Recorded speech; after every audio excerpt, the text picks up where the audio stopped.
네, 야권의 때 아닌 멸공 바람이 불고 있습니다. 멸공 챌린지가 이어지고 있는데요. 왜 이런 현상이 빚어졌는지도 궁금하고 또 여러 가지 좀 논란거리가 있습니다. 그래서 이분을 전화로 좀 만나보도록 하겠습니다. 나경원 전 국민의힘 의원 연결하겠습니다. 나와 계시죠? 네, 안녕하세요. 네, 오랜만에 네, 인사드리네요. 예, 네, 오래간만에 인사드립니다. 그러게요. 네, 예. 일단 네. 좀 궁금한 게 멸공 챌린지인데요. 어떻게 참여하시게 된 거예요?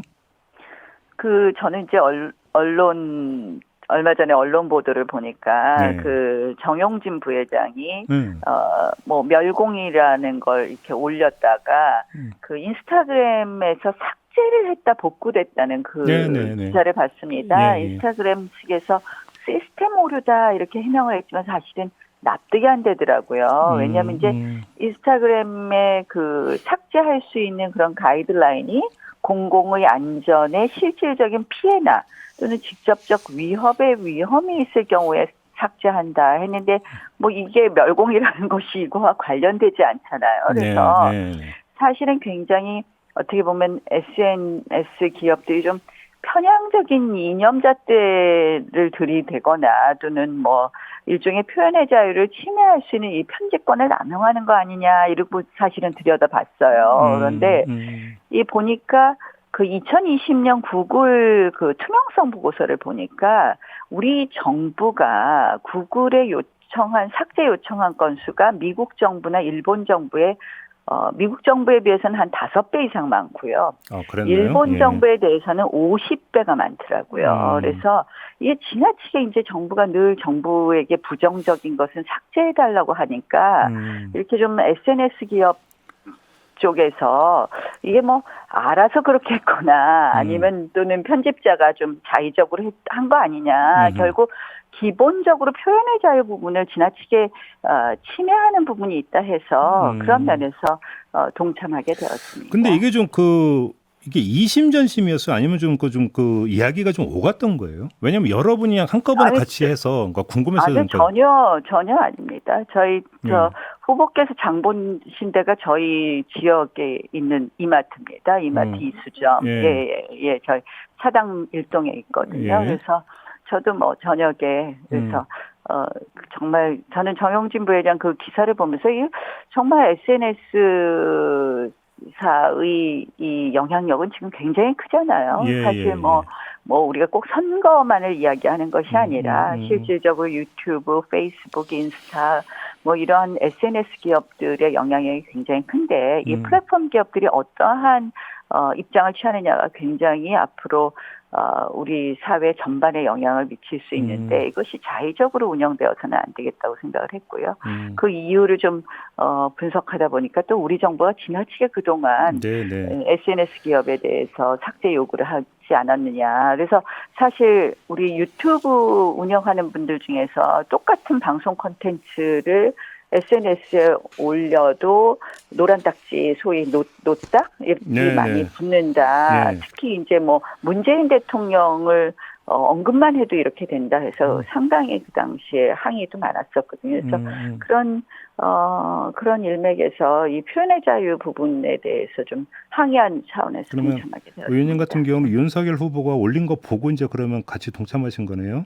네, 그런 생각을 하고 있었는데, 저희 이수마트에 오셨더라고요. 그래서, 예. 그래서 나가신 거고요.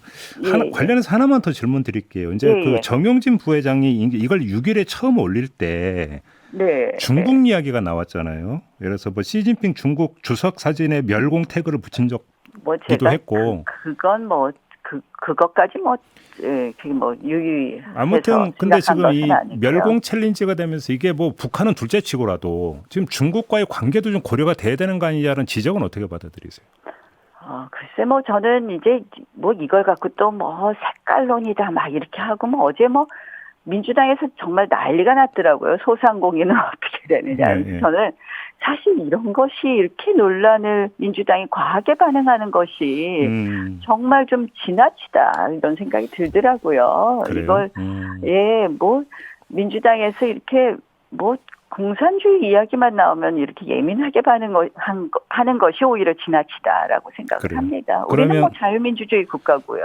그러니까 공산주의라는 말에 이렇게 예민하게 반응하는 것 자체가 그런 나라는 원래 공산주의 국가여야 되는 거 아닙니까? 그러면 요 질문을 좀 드려야 될 것 어이없죠. 같은데 의원님께서 어떻게 받아들일지가 좀 궁금하기도 하지만 김종인 전 총괄선대위원장이 성향이 원래 그런 사람들이다. 멸공 챌린지에 참여한 분들을 두고 이렇게 평가했는데 이건 어떻게 받아들이세요?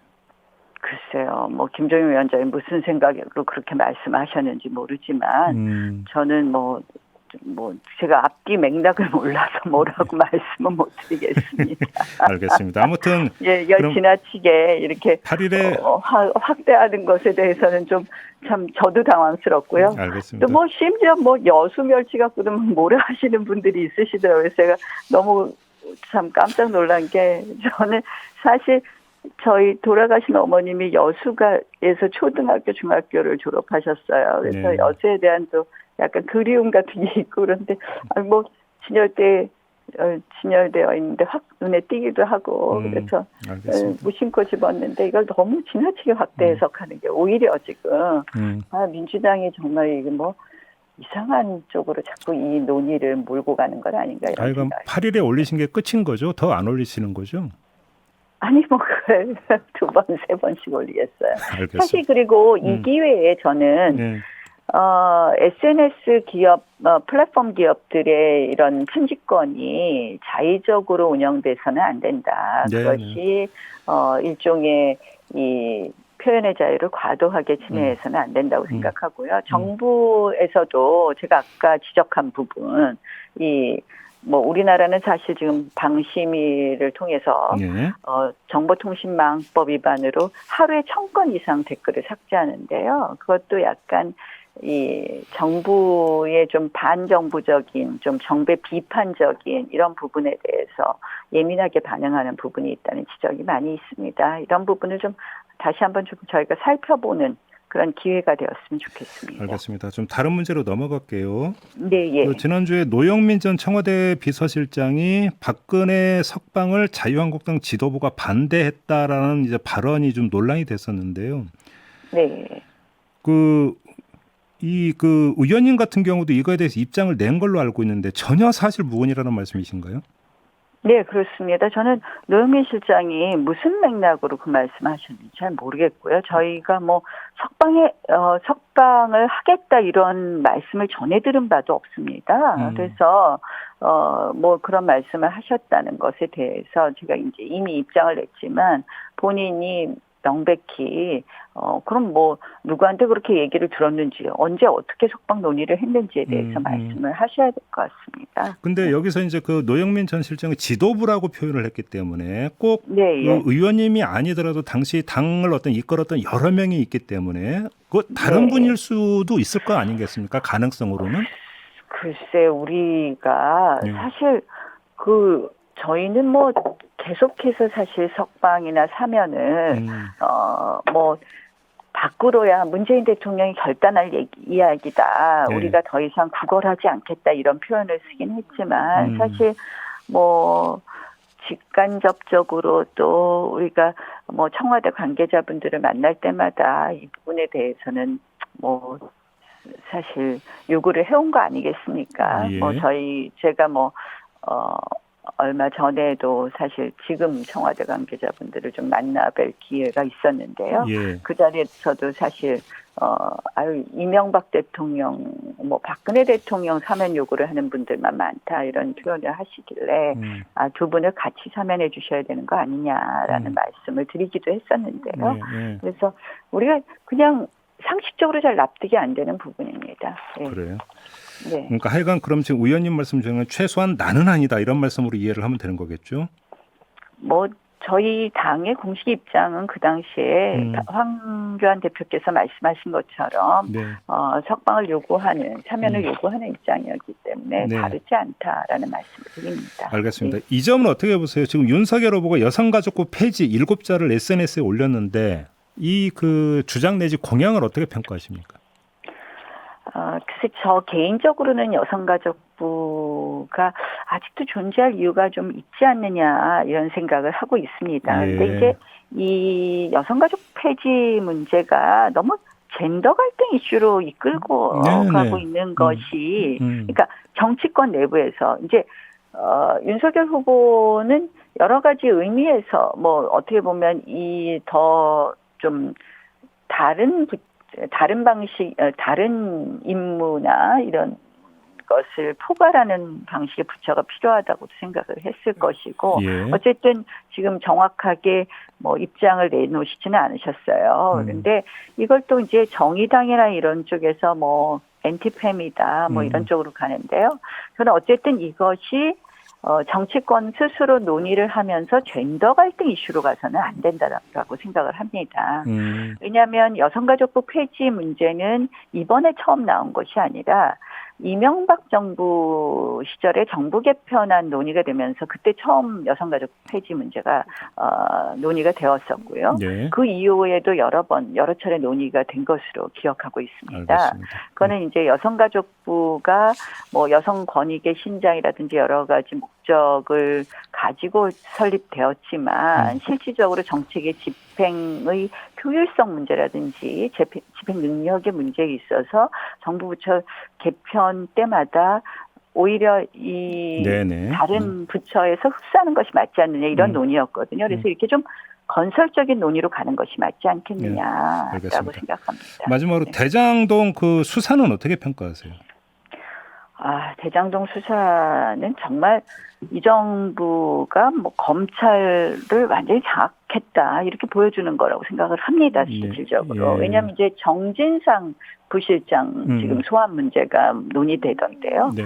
사실 이제 정진상 부실장은 2015년 성남시장 이재명 후보의 정책실장이었어요. 그래서 뭐 이재명 후보도 측근이라고 말하면 이 정도 돼야 된다 이렇게 말씀하셨는데 네. 정진상 실장이 두 가지 부분에 있어서 핵심 인물로 지금 보이지 않습니까? 이제 성남의 뜰 결국은 1조 가까운 수익을 민간이 갖게 하는 것에 관련된 모든 서류에 서명이 들어가 있고요. 좀 줄여 주셔야 될 것 같아요, 의원님. 마무리 좀 해주셔야 될 것 같아요. 그래서 지금 핵심은요. 네. 이 핵심 인물의 그 성남시 그 도계공 사장을 사퇴시킨 그 직권남용 혐의에 대한 공소시효가 다음 달 6일에 만료가 됩니다. 예.